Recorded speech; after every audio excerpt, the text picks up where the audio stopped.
Hello, hello, and welcome to Mapping the College Audition. I'm your host, Charlie Murphy, director of MTCA. That's Musical Theater College Auditions. Check us out at mtca.com.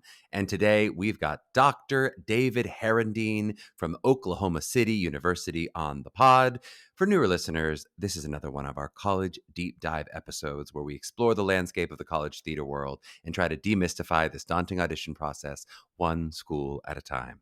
And for those rare people who are listening to this episode for a second time, which I'm sure is basically zero people, but if it happens to be you, you'll notice this is a different intro. I'm re-recording this because the sound quality was a bit off in that first intro that was uploaded. So I'm trying to give you all the best sonic experience possible, as always.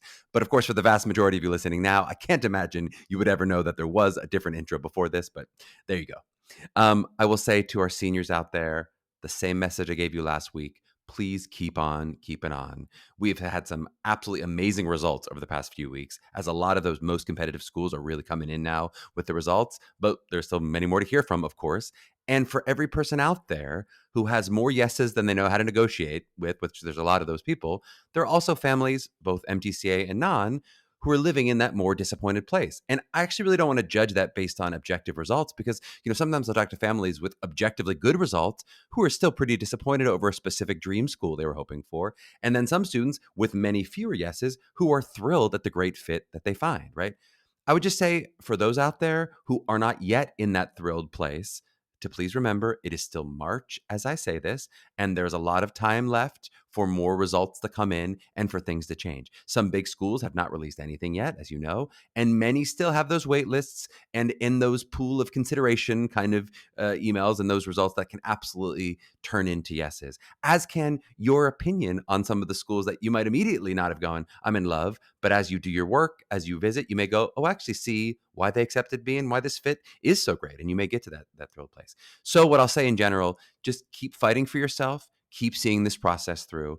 Just like the showcase advice I gave last week about your ego, try not to let that initial disappointment, if you feel some initial disappointment, try not to let that little poke to your ego stop you from continuing to compete and continue to achieve what is out there and achievable in front of you. There is still more work to be done in terms of your follow-up with those schools where you have connections.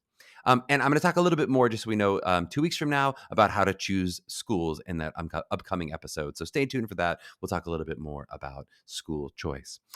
For our juniors, sophomores, freshmen, if you're an MTCAer, please don't forget about this month of expiring early bird discounts. You have just a few days left now to get that summer faculty masterclass week at the cheapest price available. And that's also true for the last chance to get the all access pass while it still includes all of our offerings. So please consider now how you're going to map out your year of events with us and make a plan.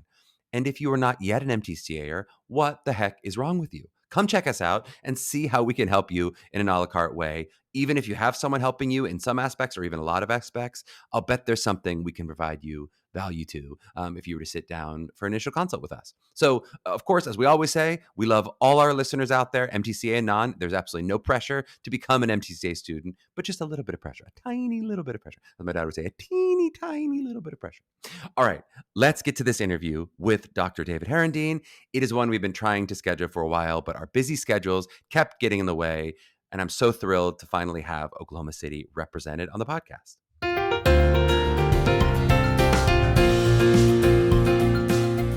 Okay, well, we are so excited to be joined by Dr. David Herendeen. Dr. H, we are saying, has a bachelor in vocal performance from Oberlin and a master's in music theater from the same, a doctorate in vocal performance with specialties in drama and vocal pedagogy from the University of Arizona.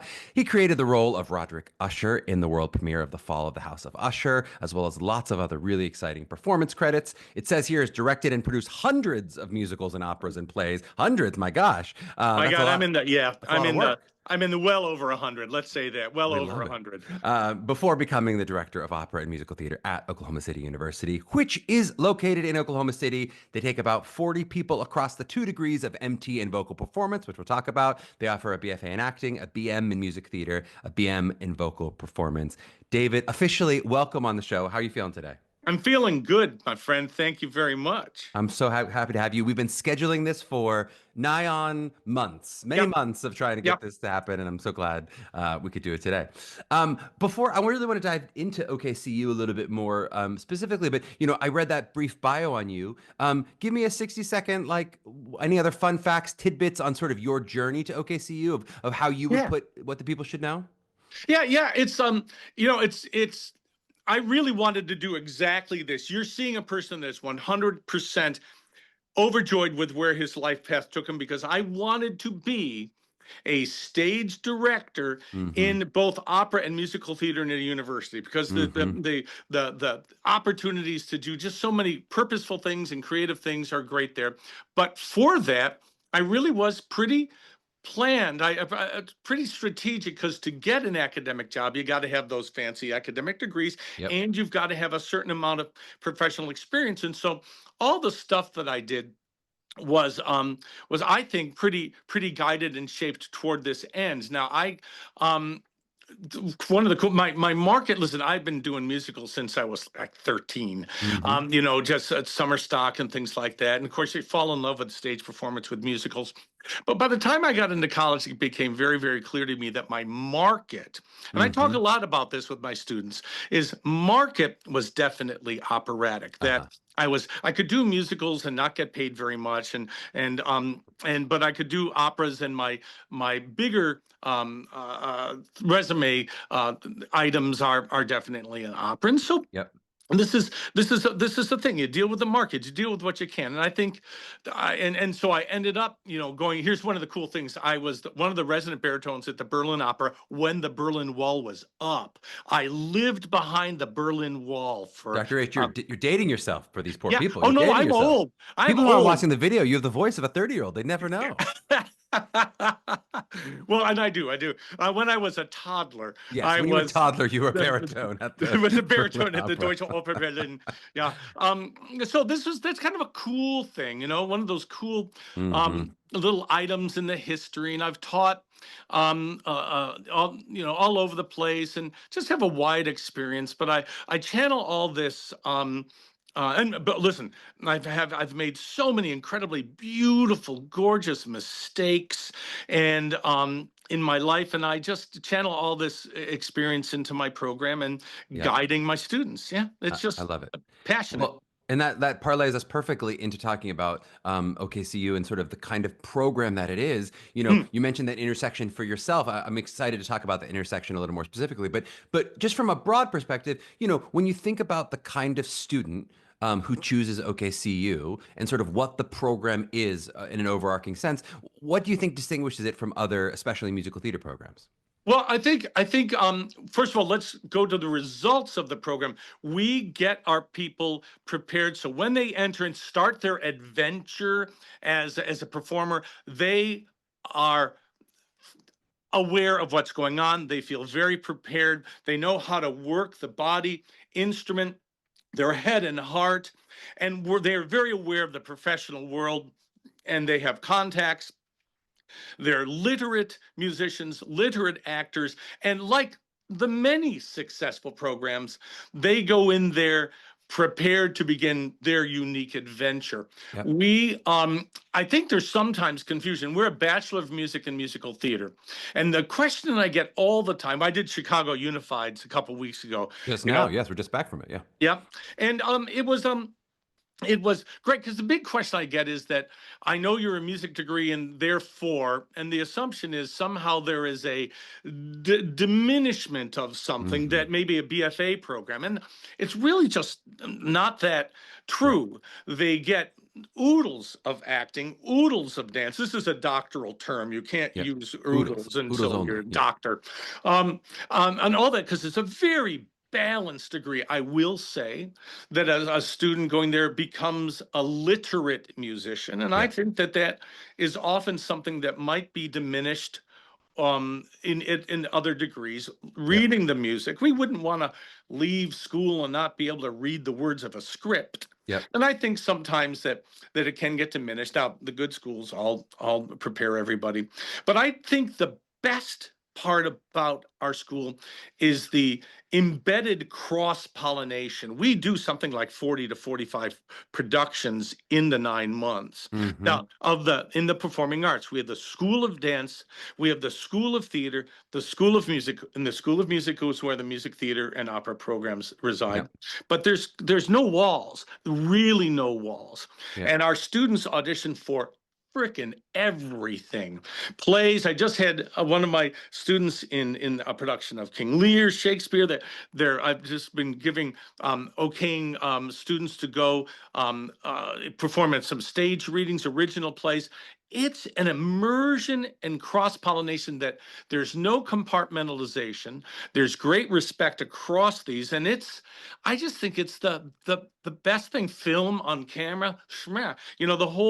The whole thing, and it is fluid and liquid, and we all get along together. Another thing, the voice teachers like the stage director. The stage director likes the voice teacher. We like the tech theater and the BFA acting. We get along together. It's pretty ridiculously nice. You're describing to me, you said a liquid program with no walls. It's gooey. It's full of love. This is, I'm very excited about this. And I think we've talked about it a bit before on the show, but I think really worth saying and reiterating the difference in this case between a BM and a BFA. You're talking about maybe a difference in color, but not a huge distinction in terms of the amount of credits. Can we talk a little bit about what it means curriculum wise in terms of, right, are they getting maybe a little bit more music and a little bit more benefit from that option of living within the School of Music versus some place where they live in the School of Theater? But what does that mean in terms of their percentage of time acting, singing, dancing across the 4 years? Yeah, that's actually a good question, because there are when I look at my colleagues, the students who are doing the BFA in acting, they get some things that are specifically diction for the actors, but we'll give diction for the singers, which the IPA and blah, blah, blah. So there's similarity, but not the same sort of thing. My music theater majors don't have stage combat. They do have on camera. They will be taking the music skills course, the theory and oral skills, and they'll be taking choir for a few semesters at ensemble singing. This is probably different from most most BFAs you wouldn't take ensemble singing. Yep. But I think it's good for them. I do. I think that ear, that crisp sound, that blend, that sense of other when creating sound is so automatically aligned. You don't have to work for it. I don't know. But there is a little different. But of course, they have. I think most people worry about the acting. They have a freshman performers lab, which is a first semester course with me that I sort of acclimate them, because everybody's different and neurotic when they come there. So, and it's a very vulnerable semester. So I acclimate them to our world and how our world relates to the industry they're going to be entering into in about 4 years. And then of course, they have acting 1, they have acting 2 with the School of Theater. Then they have the musical acting the song, which is how we take these things and the acting one's skills, ideas, and migrate them to creating the art in the song. Then they take Shakespeare or Chekhov, and if they have room, they can do Shakespeare or Chekhov. And one of the cool things is our summer abroad program, where they can take their Shakespeare credits in London and then go to the Fringe Festival in Scotland. So we're pretty groovy that way. And you mentioned that they take at the School of Theater. Is that interacting and interspersed with the acting students, the BFA acting students? Yeah. Everybody, the School of Dance, because we have like one of the top entertainment dance programs in the nation. So our students, that's what I was talking about. No walls. There's cross-pollination, and they are musical theater students are taking dance with the dance majors. And acting with because nobody's actually that great at anything at this age, right?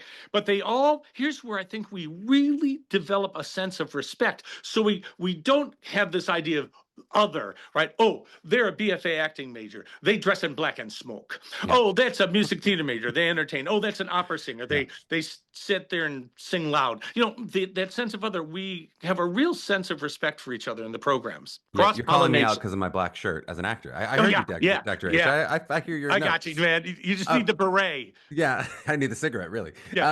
Let's talk through. So specifically, we talked about about 40 students across the 2 degrees of MT and vocal performance in terms of how you bring those cohorts together. Can we talk about sort of the interactions, the interplay between the vocal performance and the musical theater, Oh and yeah. then just what it is, what's combined, and then what's separate about those two programs? There's almost nothing separate about them. Everybody that is an opera major auditions for the musicals. Hmm. Everybody who is a music theater major auditions for the operas. Everybody, they are not required to audition for the plays, but boy, I sure nag them. Yep. So this intersection, this cross pollination is just embedded in the culture.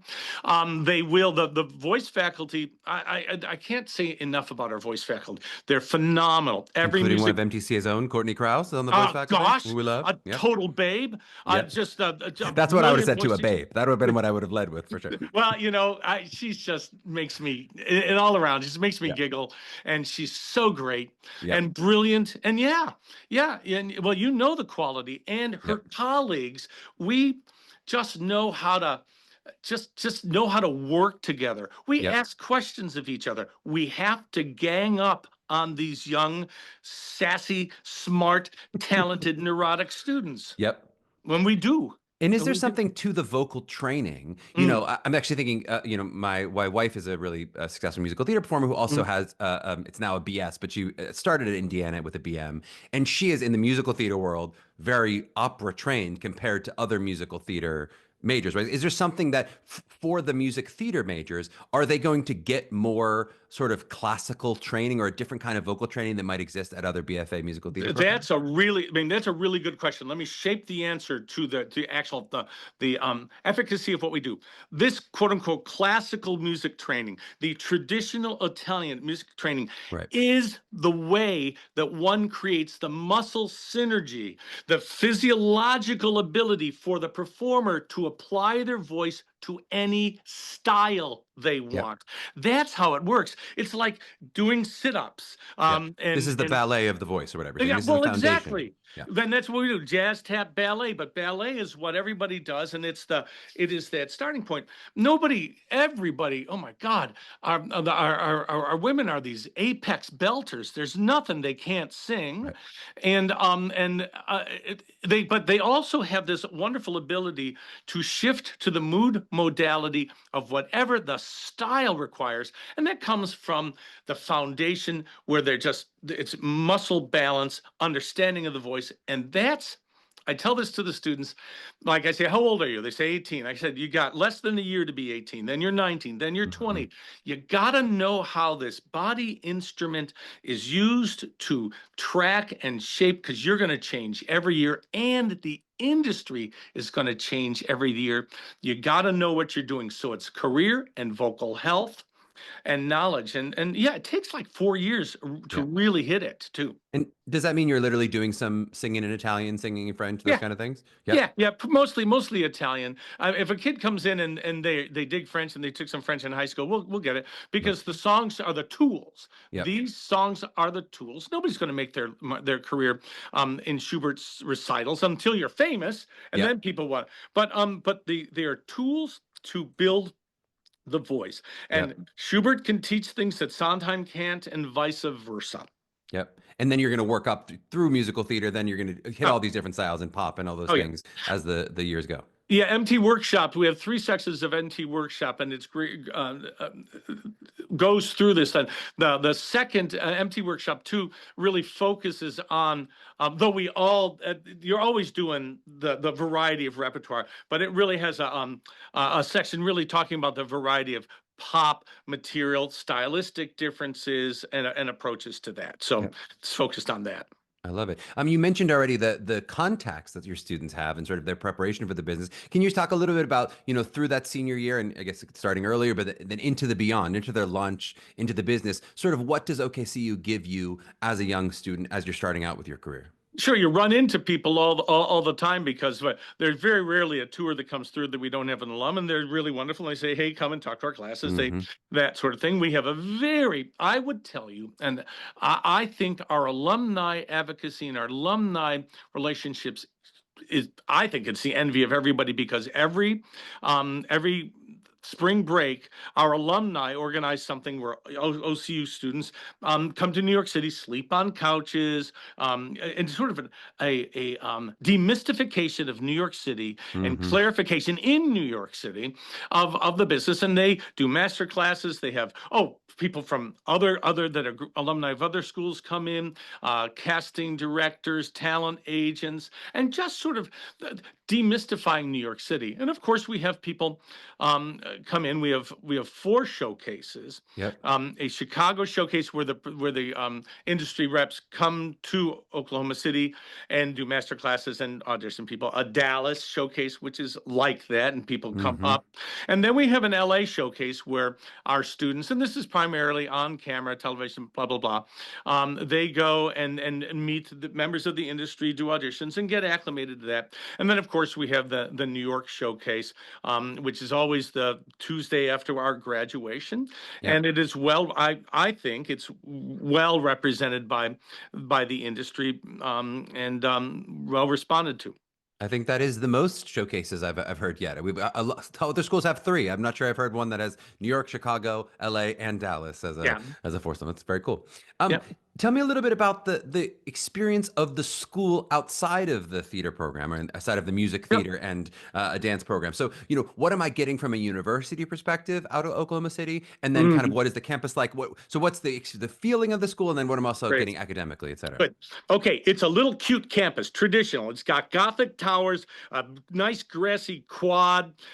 It's got these wonderful, like the Bass School of Music is this ridiculously beautiful building with big rehearsal halls. One of my buddies, the casting director Arnold Mangioli, I even invited him to come to do a master class. He walked into our large rehearsal hall and he said, David, you're lying to them. They will never, ever see anything like this in New York Ain't City. that the truth? It was hilarious. But I said, Yep. what do you want me to do? I mean, okay. But it's a lovely campus. You can walk from the dormitories. Here's one of the idiosyncrasies. We have one of our dormitories is called Cokesbury, and one of our dormitories is called Methodist, and they're referred to as Coke and Meth. So this is a really stimulating environment. I'm sure the parents would love to hear that. There's Coke and Meth on campus. There Exactly. you go. Yeah. That's true. That's true. But you got to accept me for what I am, friends, the parents and all. But it's very, very, very tiny. And you can walk across campus in 15 minutes. Even though that happens, people are still late for class. It just confounds me. And I don't think it has to do with the campus. But are you telling me there's no sports? How does it work in terms of other opportunities or other clubs, or what would my experience of a school be? Yeah, it's an NAIA level sports school. We have, though we do have NCAA wrestling. We do have, I think, if I may say, I think sports are exactly the way they ought to be. Right. They're really good. They're really competitive. Wonderful basketball, wonderful, but it's not the driving force. Right. Oh my God. You're not dressed up in blue paint every Friday night. No. We're the flagship. You're the exciting thing. Yeah. We're the thing, which I think is kind of cool. I remember saying that. I used to say that about Carnegie Mellon, where it was like, we're cooler than the football team. Like, it's very weird to be like, we're the cool kids on campus. You are, great. And you have 2 names. Yeah, that's right. So what about academics? We didn't talk much about, so first, what opportunities there are, but then also like what that looks like in terms of what percentage of time you're spending outside of the artistic world as a student. Good question. It's a liberal arts education, and I really believe in it. Though it's a liberal arts education with a conservatory level intensity to the performance programs. There's no such thing as a well-rested performance student. As you said, there's so many audition opportunities and things like this, and you are balancing that with required academics. You have a certain amount of requirements. Now, many of our students, and I think we bring in some really smart, sassy students, have AP credits, have concurrent enrollment with things, and so they come in having taken some of what we call the general education courses. And of course, those credit hour spaces, let's say you've got 3 credit hours because you passed out of Spanish, you can use that then to customize and do something extra, like take Chekhov and Shakespeare, or take more coachings, or repeat a couple of repeatable classes. But it's a good, solid liberal arts degree, because, as you know, if we're going to be representing the world dramatically, you probably should know what the world is art history, language, Yep. writing, poetry. So we have some which is really good. So there's depending on what you come in with, it's like 30. Oh man, I should have done my homework on this. Like 38 general education credit hours. Yep. Are you still? Yeah. I see perfectly. Out of Okay. how many total credits would that look like? So 38 is about what percent of I credits? think we got about 100 and I think it's like 124. Man, I should have done my We're going to say uh like a quarter of the credits are, so it's 75-25 is some kind of balance. something like that. Something Yeah. like that. Great. And Yeah. that's fine for it. And then what does that mean in terms of how many of your students get a minor, get a maybe a non-academic, I That mean, you're not non-artistic minor? very few, really hard to get a minor because the credit hours and the Yep. menu, the professional training programs are rigorous and full of all those things. Yep. They just are. You're not going to get now, a couple of our majors and one of our vocal performance majors, opera majors, came in with so many AP courses. She was able to Yep. get a business degree, but this is an anomaly. Yep. This is anomalous. And then what about within the program? You mentioned some of the ways you can customize by you could take that extra Chekhov class. Like how much percentage, how much is prescribed in advance of going over the 4 years, I'm doing exactly this, and how much is customizable to go, I want to go take that extra class that's in the dance department or that extra acting class or those kind of things. Very little wiggle room. Right. There's just very little because You got there's a full days, full class. lot of stuff. It's Yep. just simple as that. But most everybody doesn't, and I recommend that they try to knock off a couple of those credit hours, Yep. and then open up. It's quite a relieving sort of thing. Oh, it just gives you wiggle room because Yep. it's rigorous. It's rigorous for sure. You said sassy a couple times. Is there something Yeah. particularly sassy about your students? Is that something you look for in a student, a No, sassiness, or is that just a fun I turn think of phrase? I like that word because I think most of our musical theater students that I've run into, not just ours, have this kind of, I don't know, joie de vivre Yeah. and fearlessness, Yep. I think. And sassy is a nice way to kind of, I'm a total dad, and that's it's a nice way to say spunky, Uh-huh. tough. My two words that I say all the time when the freshman performers lab and they hear it all the time is I expect them to face everything with joy and grit in that order. Mm-hmm. You gotta have this feed you in the Yep. heart, but you gotta be tough. It's just not as easy as I think people dream it is. That Well, and how much more it's about grit than talent sometimes. I mean, when you get to New York, everybody's talented, and who's yeah. got the stick-to-itiveness? I mean, it's Well said. yeah, Could now anybody coming to my program hear what he just said? yeah, It's just you got to stay there. Because you're going to be disappointed. It doesn't matter if you got the lead in your college productions almost every semester. So right. did everybody. So did everybody. But no, Yeah, there's that combination of joy and grit. So well said, because it takes a lot of work. It takes a lot of grit to keep the joy. I feel like what yep, people lose sometimes, even before they lose the grit, they lose the joy, and then they're yeah, showing up cynical to auditions, and you're like, well, you're showing up, but you're not really showing up for yourself. yeah, You're not really. Yeah, that's a whole yeah. other podcast. But let's talk a little bit about where your students come from. So where over the country and over the world in terms of sort of breakdown of where they come from, and then I also want to hear a little bit about with those 4 showcases where they end up. So first, where do they come from, and then about where do you see them sort of go to? I like that question so much because I think very many people think that everybody comes from Oklahoma. Hell, people think I come from Oklahoma. I'm a Northeast liberal, man. Mm-hmm. I never thought I would be living in Oklahoma. I thought I'd be next to an ocean. I'm landlocked here, but Mm-hmm. listen, I'm happy. It is ironic that I'm here in a fun way. But we have students from about 38 different states last semester, 38 or 39 different states in 4 or 5 different countries. And so if I just go through my freshman performers lab and I have them, so they hear this, I go down the line and have them say where they're from, what city, and it's all over the place. Mm-hmm. I don't think there's, yeah, I don't think there's a state that I have not had a student from. Did I say that well? Yes. Sure. And Yeah, over this time. And then what about, do you have a sense of where they end up? Do most of the musical people end up in New York? How many end up in Chicago, LA, Atlanta, those kind of places? This is interesting. Interesting. My BFA acting students have a great presence in Chicago. Hmm. They have a great many alumni. Now, not to say that some of them don't go to New York City and Sure. LA. But I remember, maybe it's because I went to Chicago Unified and we had a little alumni get together, and there was a lot of my Yep. BFA friends there and alumni there. The musical theater people um, go. Some of them have gone to Dallas just because it's close by, and there's a wonderful little professional theater company there, and not company, but atmosphere there, and they get Yep. credits, build it up, and go to New Totally. York. But everybody ends up trying out New York That's the City. point. Yep. They do, and some of them's really a lot of them are drawn to really going to the cruise or Disney, where they can knock off their student debt. We've got a lot that go into Yep. cruises, and intentionally to build that war chest. But ultimately, everybody goes to New York City to try it out. Totally.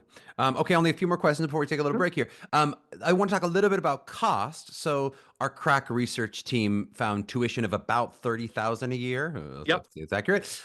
What does that look like in terms of what do most students actually pay when you talk about after the sticker price, and how does that work with when you talk about academic merit, talent, need? What is the Yep. primary driver down of those costs? Well, now with like every school, and we've got to be careful. Tuition isn't the only cost. They have Sure. room and board, right? Which everybody has room and board, and then there's some fees unique to certain majors. For example, a music theater major has an accompanist fee Hmm. that they pay because we have you're so spoiled here with the pianistic support. So there is an additional cost, but nobody comes here without scholarship. Hmm. There are two levels of scholarship. There's their academic scholarship, which when they apply to the university, and irrespective of the audition that's coming, they will look at the academic history, where you went to school, what you took, blah blah blah, Hmm. and will give you a scholarship in relationship to that. Then when you audition, there are school scholarships offered to an individual. So I think somebody can just expect a chunk of that tuition to be paid by us.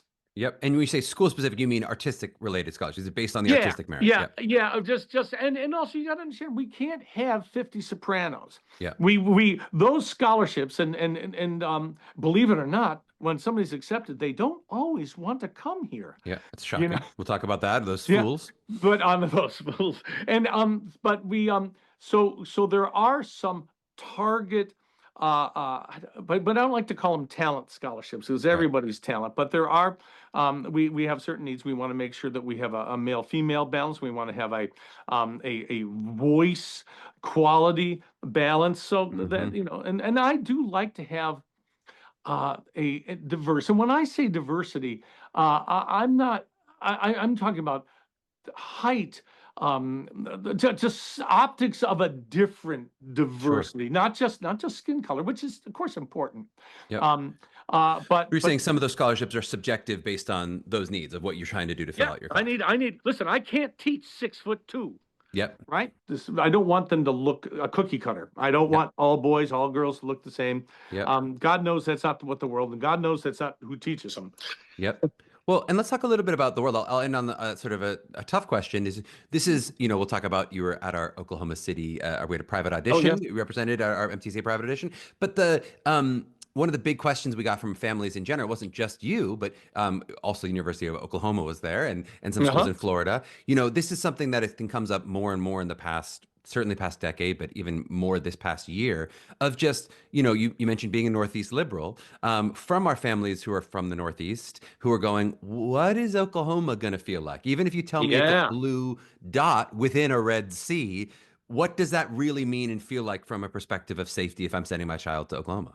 Yeah. Yeah. And I think that's a really good question, and I understand that question. And I have been here for a long time, and I have never ever felt any aggressive pushback on my views. The thing, and if you ask all of my guests who come here, the first timers always have that. They're looking over their shoulder. They're just wondering what sort of MAGA quality is Right. going to be around them. And we don't have that sort of aggressive quality. Friendly. Hello, how are you? Have a nice day. They don't jump to politics. And Yeah. no, I think we have a really strong gay community. We have a place called the Boom, which is where we have our female impersonators. Yep. I mean, it's a really strong, and they don't feel unsafe. Yep. And I get it though. I get it, and it's also a city that is really working to, it's not a renaissance, it's more of a naissance. It's becoming trying to be a city in full, invite business. And I swear one only hears the absurdity in Yep. Oklahoma. You know how people, New Jersey is always kind of the butt of a joke, Yep. nationally, but But all those things are true about Jersey. This is the exception you're saying. Because it's definitely true about Jersey. until you start going down that beautiful coast, until you start going south, For it is a sure. long. For sure. It's I'm just joking, Jersey. For no, those of you who can't tell, I'm joking. Yeah. no, but Oklahoma makes itself a butt of a joke Yeah. in that way, and it deserves it in so many ways, Yeah. right? There are stupid things that go on here, but they really don't impact us. I do think they impact the quality of our K through 12 education, Uh-huh. which makes me cry. Yeah. It's so sad, but it does. But I'm a private school. Um, um, I have my little world, Yeah. and my little world is I think thoughtful. My colleagues, and you're right. It is a little dot in a big dot, but we're a Yeah. loud dot, and I Yeah. think our program is part of what's making this city better and grow. And here's my challenge to anybody who has these concerns. Are you going to come and help? Where do you think the work needs to be? Where do you think our progressive, positive attitude is needed the most? Mm-hmm. It is in a place here that's safe, and we help your positiveness radiate out. Yep. So I think of it as a altruistic thing as well.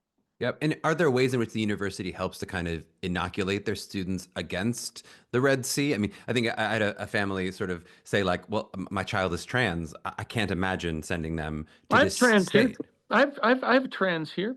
Are there things I've trans. the school does to help, sort of protect them from laws or from Oh, lawmakers or things that feel like oh, the outside world is yeah. coming No, at them? very well. Yes, the answer is this bubble is an armored bubble. Nobody screws with my students. Yep. Nobody would dare. And the university is very. Our president just wrote a beautiful letter about.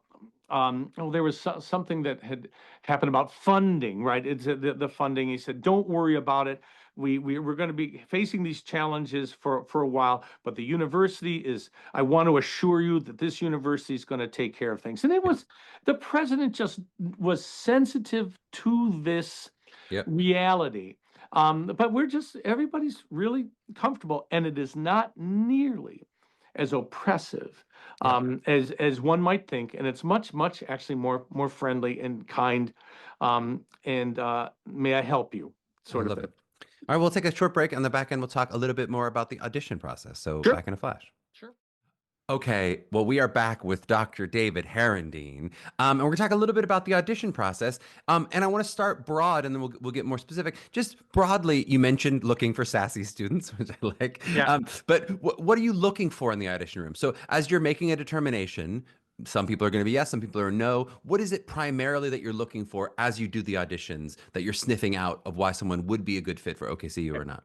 So of course, this is filtered through my individual perspective, and the good thing about OCU is that I don't rule this world, right? I'm not trying to be an emperor like we see in things recently. I'm a true partner, program partner.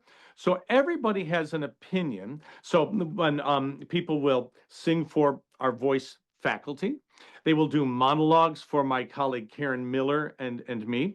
They will have a dance audition. So there's 3 different phases. Mm-hmm.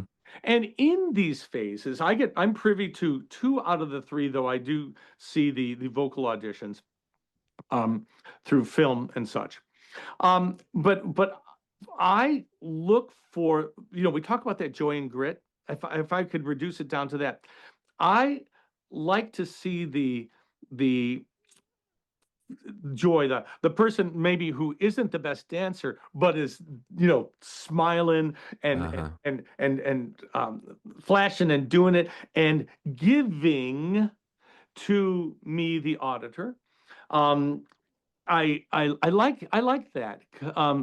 I When in the monologue room, well, I talk a lot. I love the monologues, and monologues I can sometimes they're way overcoached, sometimes it's not the best material, but I try to sometimes I give notes and see how they receive notes, and it's all to try to get this combination to reveal the person I want to work with for 4 years and how they are going to fit into, I think, a program that really people are competitive, but in the best possible way. Mm-hmm. Um, I I don't know how to say this. I don't accept jerks. Yep. If I have any indication that somebody's a poop, they can go be famous someplace else. Yep. I just like that sense, and we really try to bump into it. That's why we love it when people come and audition on site, which is Yep. becoming much more rare for monetary reasons. Yep. Um, but I like to meet, like Chicago Unified. Man, 150 people. I was dizzy Yep. after 3 days, but boy, was it fun to meet everybody. Yep. And that's good audition advice. Don't be a poop. That's we could put that on a bumper sticker if we needed to. Yeah, That's yeah. pretty great. Well, we've all been in a production where one person can stink it, Yep. right? And I don't have to pick anybody who does that. No, you don't need. There's too many good people. You don't need to pick the poops.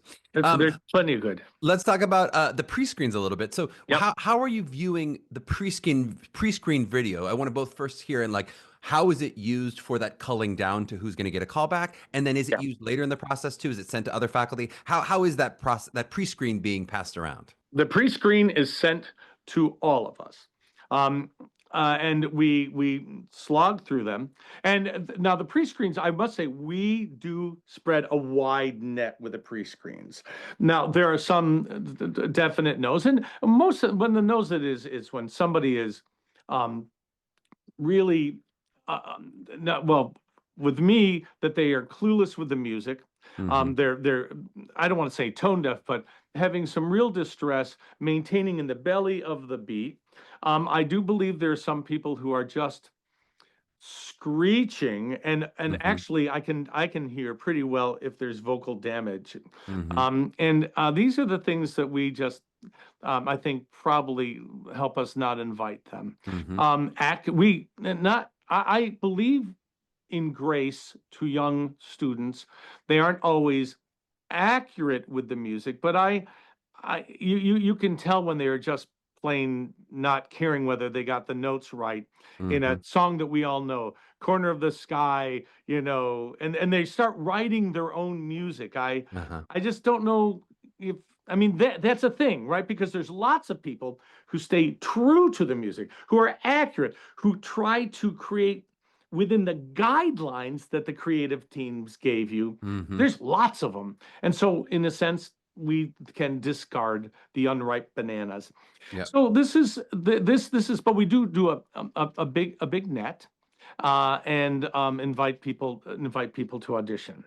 Yep. And then what are you looking for basically are the pre-screens then viewed after the audition as well? And then also what are you looking for in the callback audition that might differ from the pre-screen? So now you see they're musically accurate. I'm hearing some vocal talent, whatever those things that you're initially doing. What are you then sniffing for other than not being a poop in the Yeah, callback? yeah. But so poop aside, the you use sniffing. You're freaking funny. That is so good. I think levels of the all-encompassing performance. Like some people, I don't expect people to sing every style Sure. well, right? And some people come in and they really only know how to belt and are unfamiliar with that balance musculature that we spoke to that allows them to dimensionalize their vocal talent. But our voice faculty are phenomenal. We got this.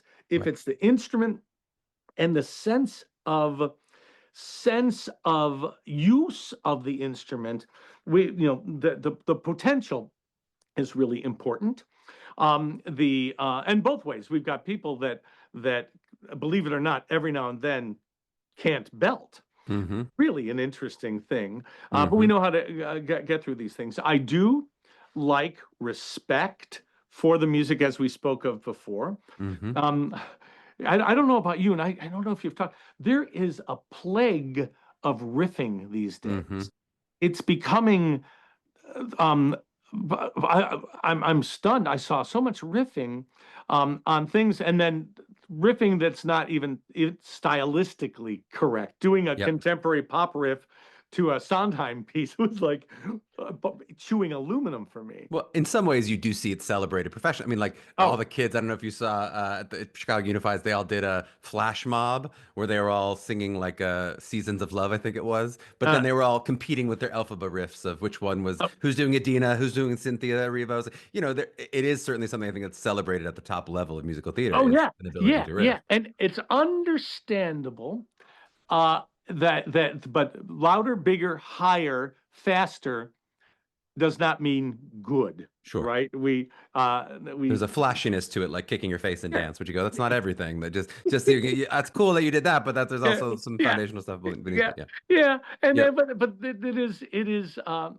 and then also, I also listen to when they do that, and when they opt up to things, if they realize that they're redlining, if the point is to sing really high, but Mm-hmm. harmfully and ugly, if they don't have this sort of awareness, like, am I driving according to the road conditions, Yep. or just fast? So anyway, that's a really long obtuse way to say I listen for respect for the material, the creatives. Totally. I Yep. do ask them like what show it's from, who composed it, and I ask them things like who wrote the lyrics, Yep.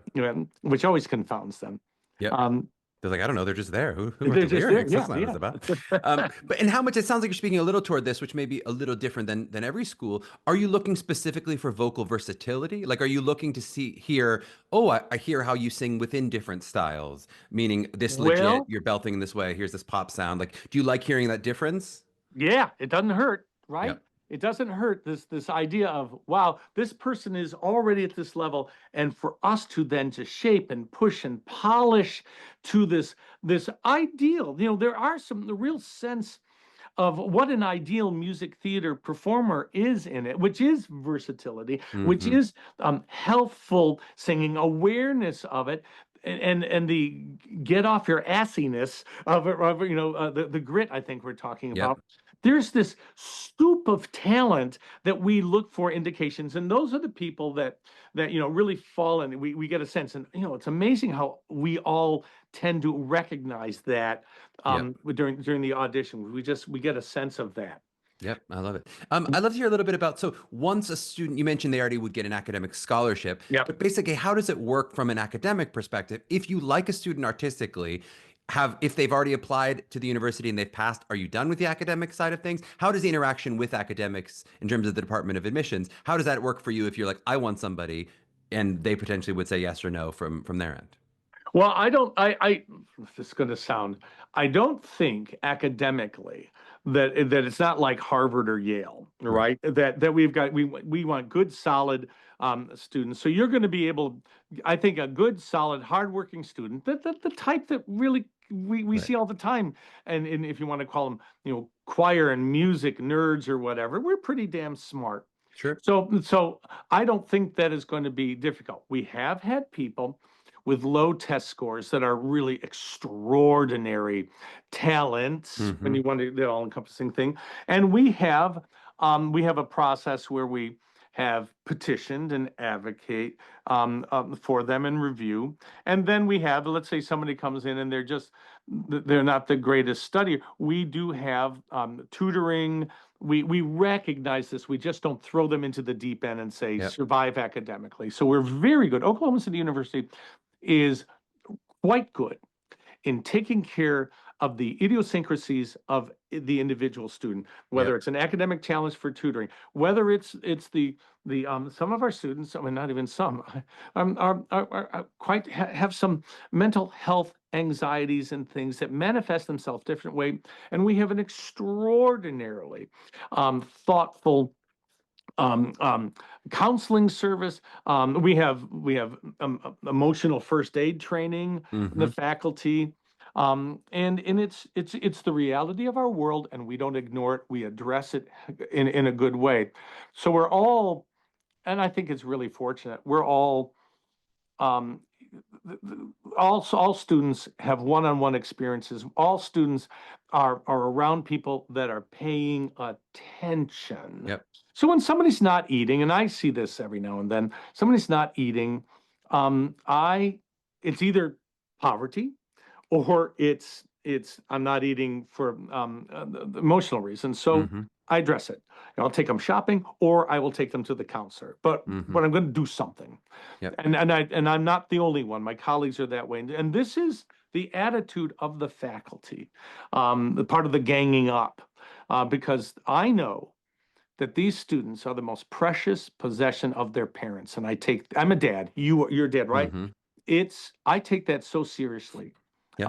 And the university supports that as well. I don't know if I answered anything. You answered a great question. It wasn't exactly the question I asked, but I like where we went. But coming back a little to the academic side of things, I guess just wondering, do you see any parts of the academic application? Meaning, basically, do you look at the SATs and grades? Do you read the essays? Do you read letters of rec? Is there anything that you see on the academic end? All right, here's the evil thing. I don't read them. Right. I when I have them, it's normal. Yeah. I can see when I get the little sheet where I do my comments. I can look up and see the ACT or SAT, and I don't know. I think, man, I'm old school, because that meant something to me, and I don't know that it doesn't mean something. Yeah. But I'll recognize, and we get a lot of 30, 31 ACTs, a lot of them. That's but I don't read the essays and the letters of recommendation. The audition and the interview and the interaction. Oh, here's one thing that's real important, and I say this to parents. Parents, you've got to let your kid apply to the school.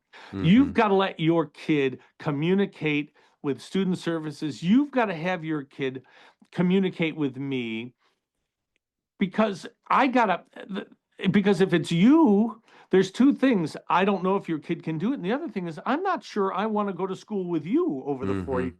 I'll give you a thing. I know I got called by a parent who was very frustrated with my grade on a paper that I'd given the kid. In the conversation, I realized that this was the first B the parent had ever received on a writing project. So I thought it was adorable.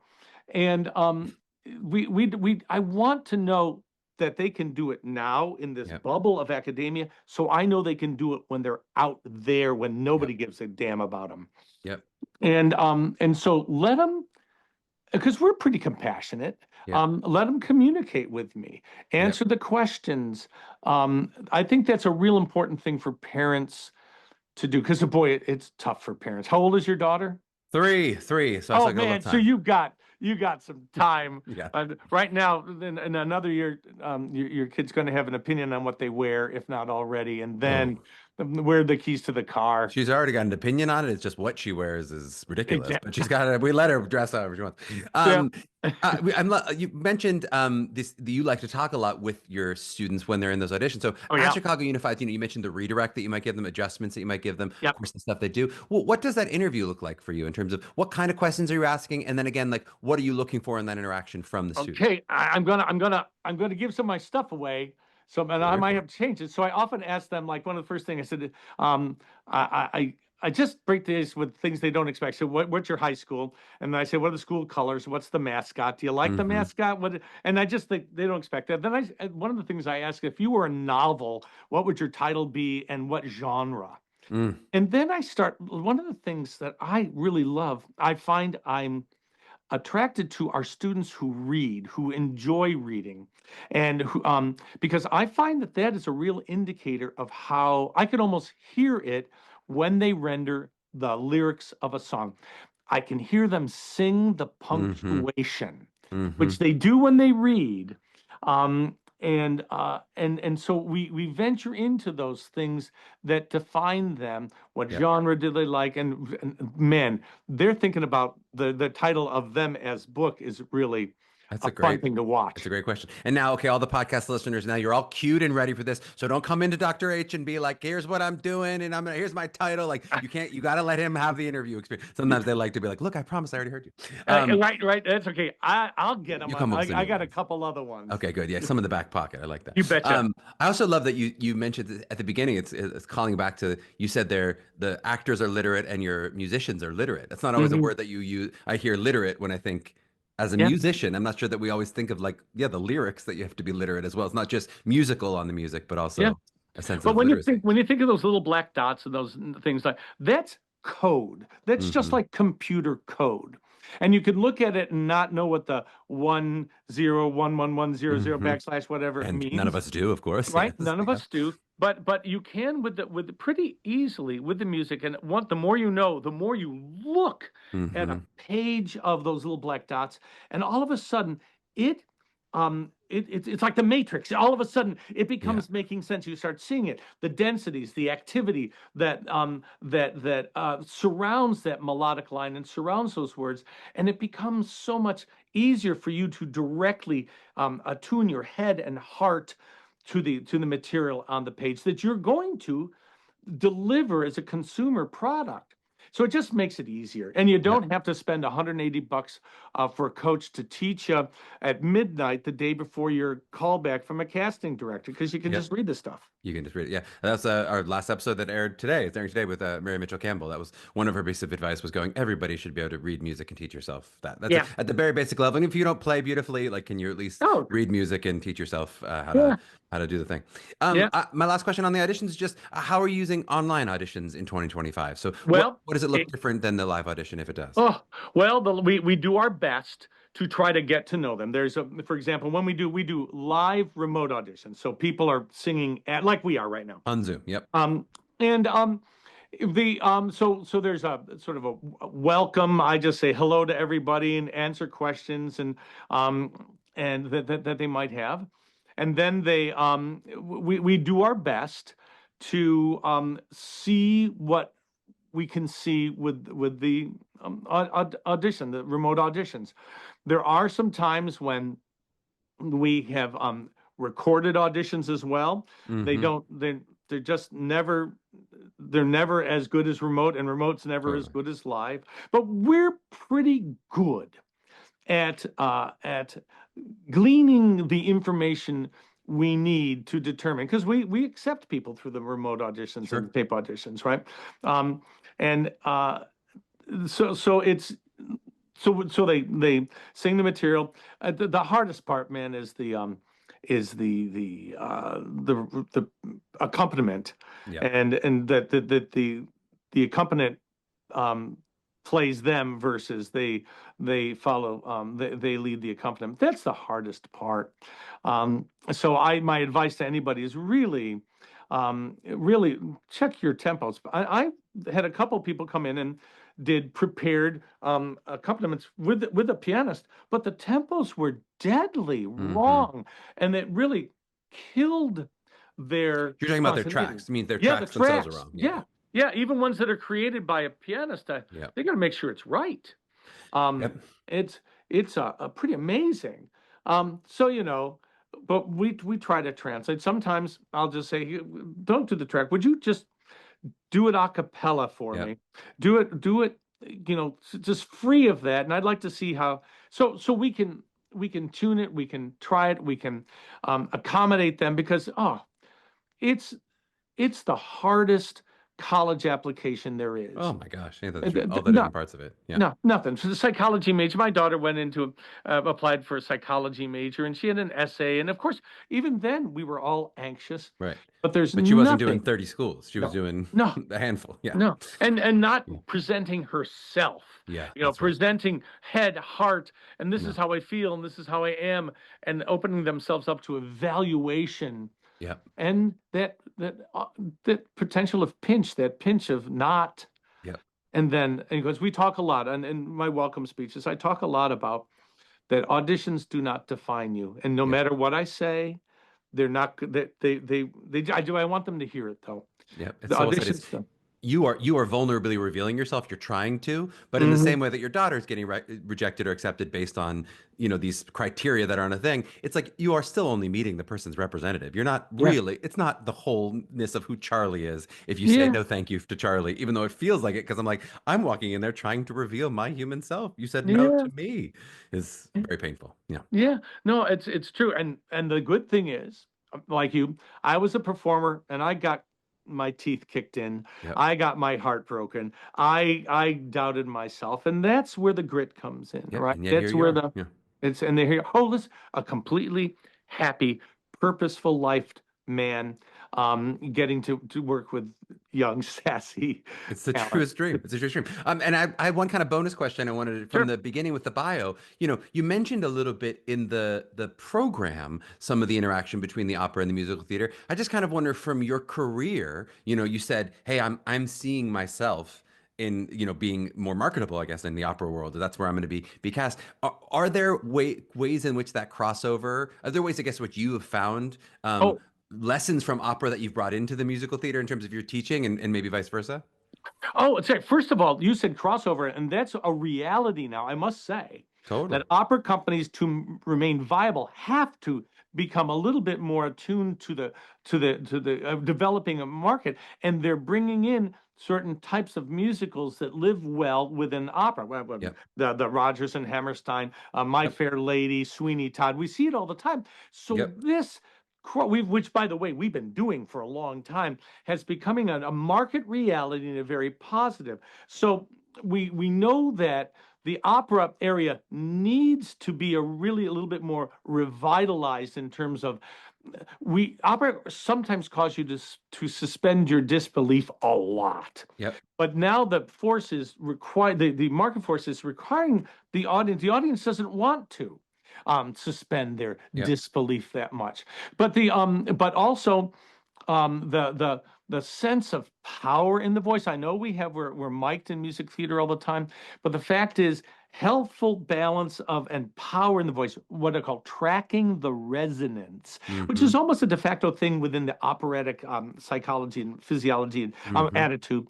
But really, our music theater majors pay attention not to high and low, but really that incredible, vibrant sensation of resonance and getting it off the neck. And so this is a transfer of terminology and sensation that I think really, really, really helps. We have a whole lot of loud MT people. And what is getting it off? For someone who doesn't know what getting off the neck means, what do you mean by getting off the neck? Well, you hear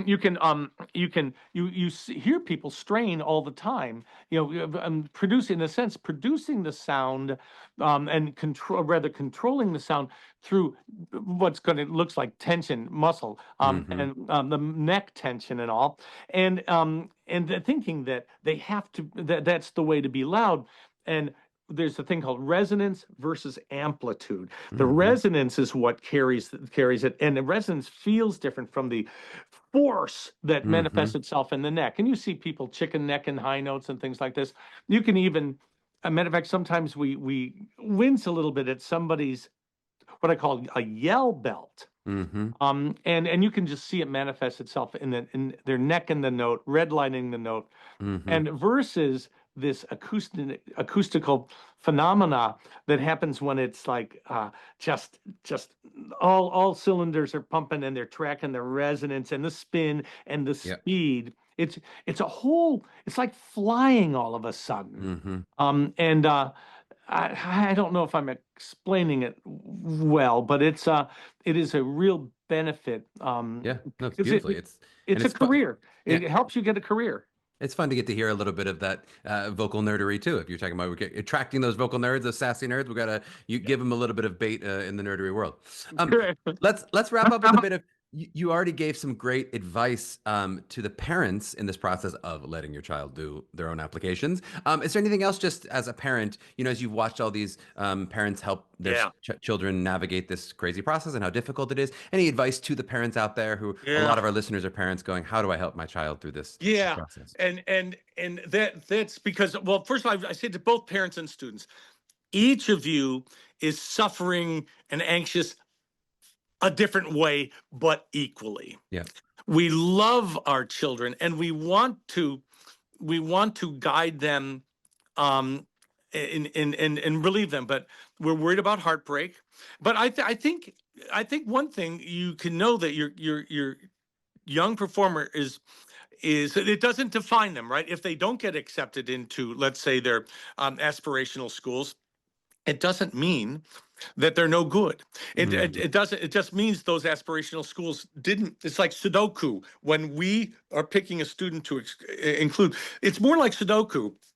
Um, so it doesn't define them as not good. They'll find a place just so it makes their heart go pitter pat.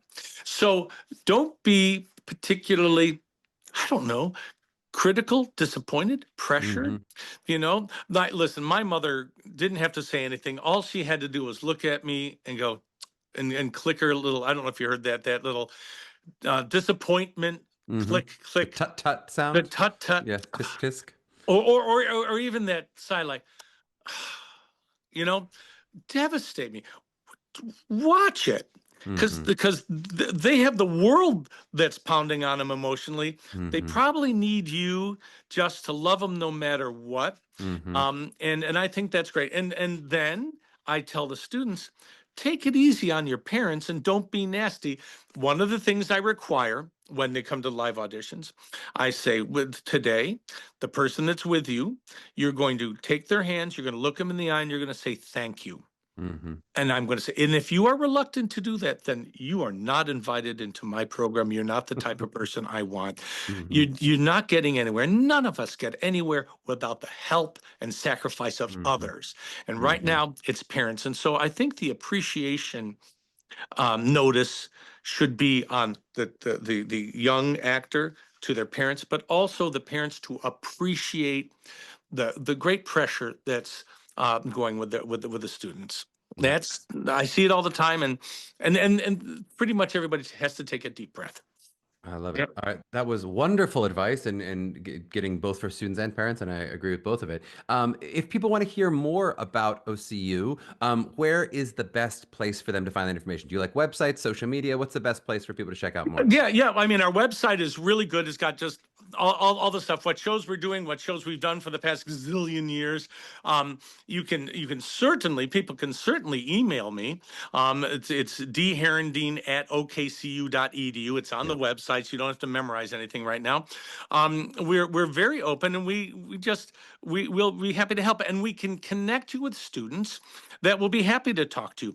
OCU NYC as our Facebook page, and people can access that and see what our alumni do Mm-hmm. for our students, and also gives you sort of happy messages about what our alumni are doing. Like right now, I've got two of my students are up in the Finding Dolly or Casting Dolly thing, Yep. and it's just exciting to see this sort of opportunity, and other things. And I don't know. It's a happy family, Mm-hmm. as happy as any family. Every now and then people get grumpy, but I was gonna say, yeah, the family's not always so happy, but we yeah, won't end on a sour note. We're end on a no, positive one. we are. Dr. David, it was great to get to chat with you. This means a lot to me, and I thank you for giving us this opportunity for my colleagues, for my university, and for my students now, my students that have graduated, and my students in the future. You're doing a service. I know you are, and I thank you for your work. Really appreciate it. Thanks. You take care. Yes, yes, yes. I really appreciated David's enthusiasm and good humor. And I'm going to try and call him Dr. H as he requested. I didn't do that much in the interview, but I'm going to try to do it here in the takeaway. And do you notice that he was on a phone? For those listening and for those watching the video, you're going to see that interesting angle that he's giving you. But I think it's always a bit trickier to navigate an interview with the back and forth when you're on a phone. And I think he did a really great job. A few smaller takeaways today. We've talked so much about different schools and where they house their musical theater departments and what that means in terms of questions like cross-pollination, whether they're housing them in the School of Music, the School of Drama, the School of Theater, whatever, the School of Music Theater, all those different versions of it for different schools. I think it is an interesting way in which these programs are structured differently, and it can tell you something about the program for sure. And I will just say in general, as a concept, I tend to think that cross-pollination is generally a positive thing in the same way that like the scientific idea of diversity is a positive strengthening thing for an environment, right? But I will say, like many things, maximum cross-pollination for me is not always a given good, right? There often does need to be some level of exclusion in the forming of an intimate class, especially when you're talking about which departments are involved in which classes. So I'm generally a fan of cross-pollination. I think it is almost always good for the student who's doing the pollinating to have that great exposure. And I think generally good for the class to have those diverse and different perspectives from different departments. But I will say in some cases, in something like an acting class, the idea of having non-majors as part of that class, it might not always be a wholly positive thing for the acting majors or for the musical theater majors who maybe are high-level actors. It always sounds like a good idea. Like, oh, isn't this cool? We're going to have all these different perspectives. But sometimes, depending on the student, it can feel kind of like having the 5'5" person on the basketball team, which is just bringing down the level of their teammates a little bit. Which is not to say that Dr. H or Oklahoma City does this, but that's just a perspective in general that when you're thinking about cross-pollination, if there was an exclusive audition to get into the school, it is not always the worst thing for some of those classes to then have a barrier to entry and maybe even an audition as well to keep the class at a certain standard for the people in that major, right? As much as Charlie might enjoy taking an advanced dance class, and I'm actually not sure Charlie would enjoy taking an advanced dance class, but even if I would, I'm not sure the other dance majors would enjoy having me in that class, for instance. They would get no attention as the teacher spent all the time trying to get me to do the advanced things, right? And of course, a lot of schools do have those kinds of leveling auditions, especially in something like dance class, but not always with something like acting class. There are definitely cases where you'll have an acting class that could be open to non-majors, and it's just something to think about in terms of, is that always a given good? Is it something that you necessarily would want in all cases?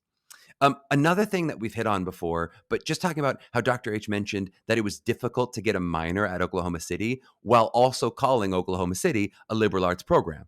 And again, our regular listeners will have heard this before, but for our newer listeners, this is just another way in which there's not consistency in which the ways schools talk about themselves relative to other schools, right? In this case, describing yourself as liberal arts or conservatory or just liberal arts or not, right?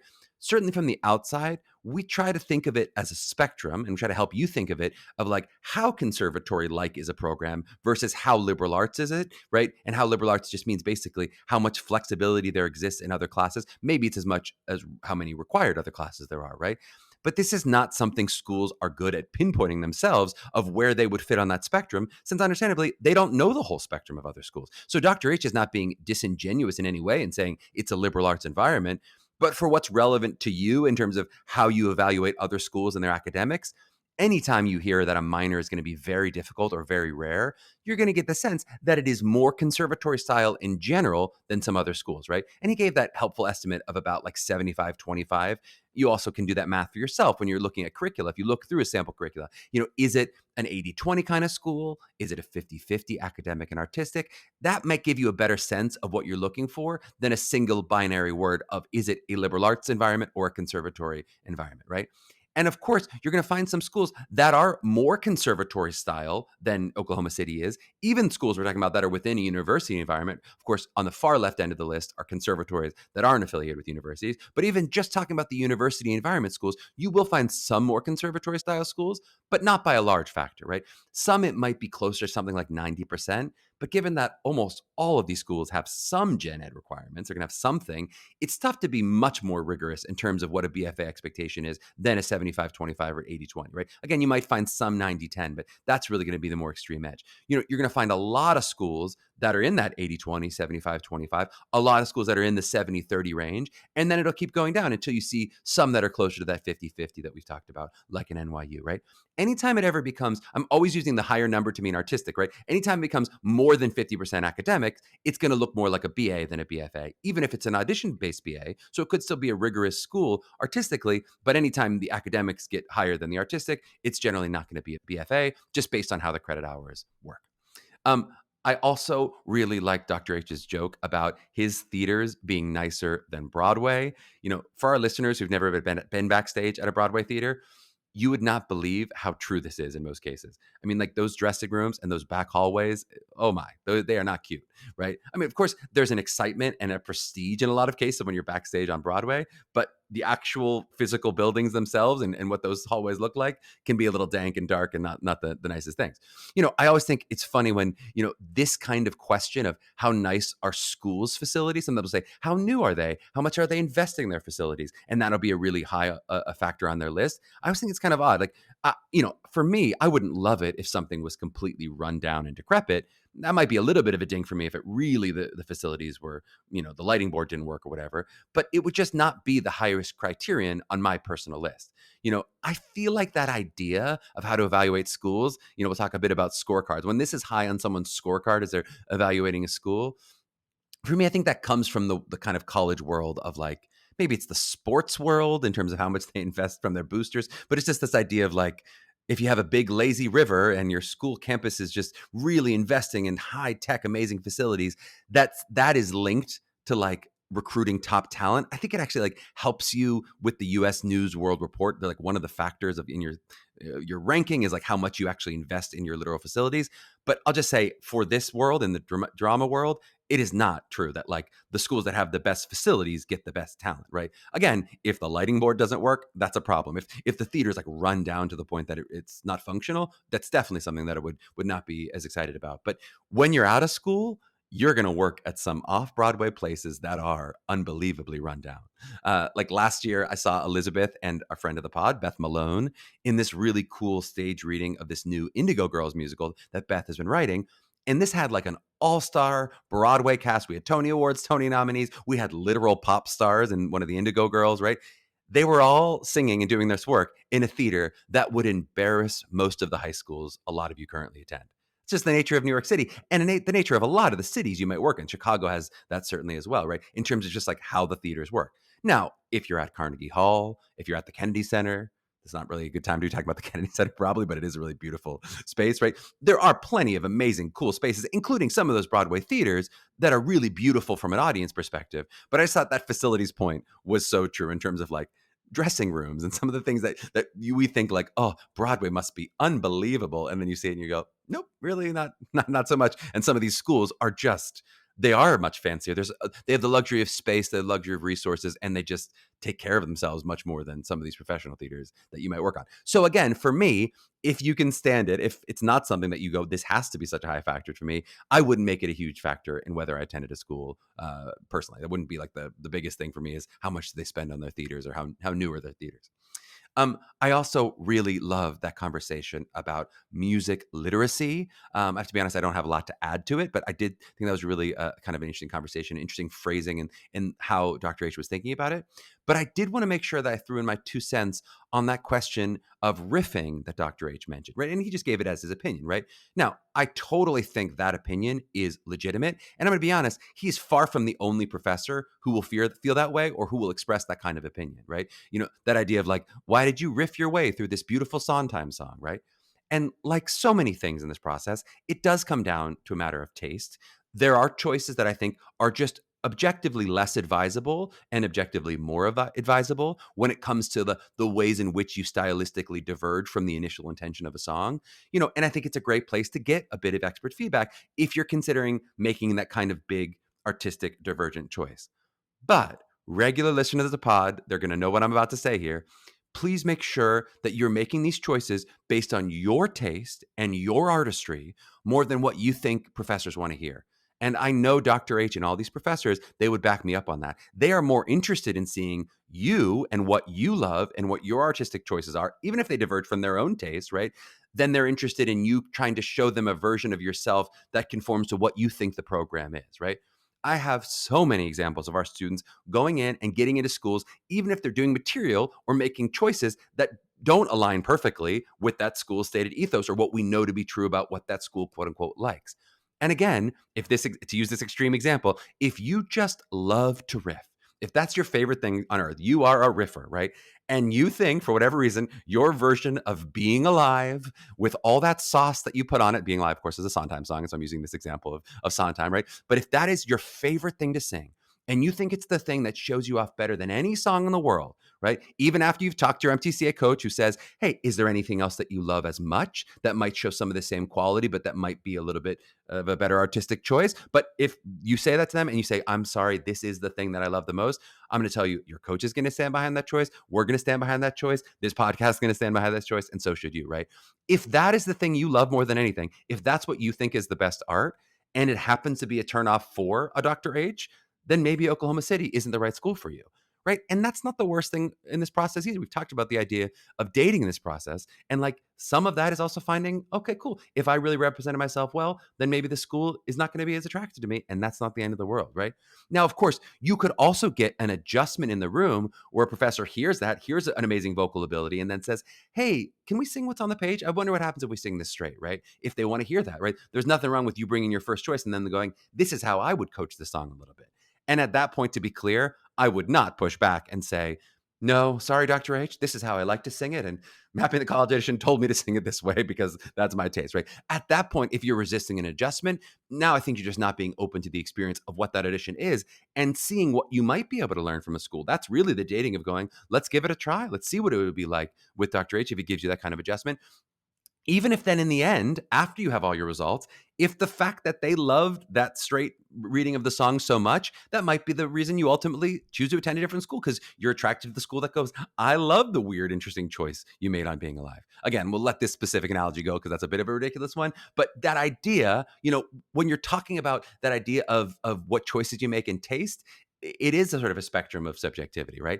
And again, for that initial offering, be it pre-screen or live audition, please lead from your taste instead of trying to get it right. And especially in these questions, which, again, I gave an extreme example there, but many of them can be much more opinion based than about what is right or wrong in the larger industry as a whole, right? How much riffing is too much riffing is really going to vary from professor to professor in terms of many of them will go, you can't have enough riffing. Look at Broadway today, right? We recently had a similar thing happen at our junior intensive faculty panel where one of the professors said, I don't really care to see Shakespeare from a high school musical theater major, right? Maybe they felt like there wasn't a lot they would learn from a musical theater major doing Shakespeare, depending on where their interest level was, right?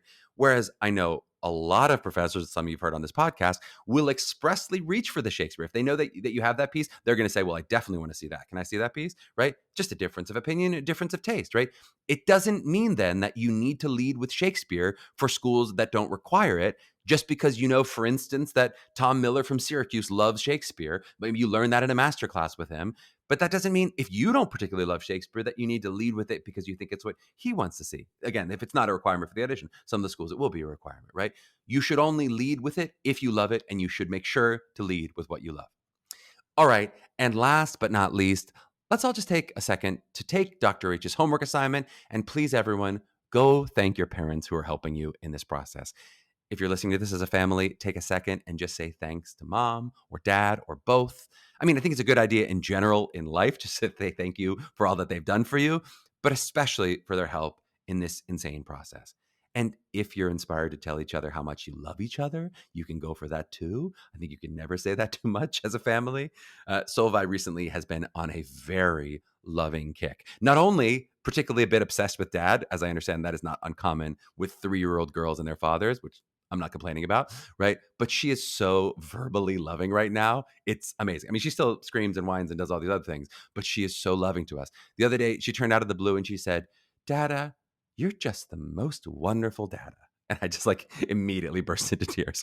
So I understand, of course, a lot has happened and a lot's going to happen in those 14 years between where I am now and where many of you are, in terms of your process and the journeys you've had with your parents. But I'll bet for those kids listening that you will still be able to touch your parents' hearts with that sincere kind of thank you. Or if you want to turn to mom and say, Mama, you're just the most wonderful mama, I'll bet it will affect her more than you realize. It doesn't mean that this process won't still continue to be stressful, because it will. But finding those moments of checking in, I've seen that with our families over the years, finding those moments to check in and have that moment of appreciation, which we know you feel, but it's still helpful just to verbalize it, I think can really help the long slog that is this process.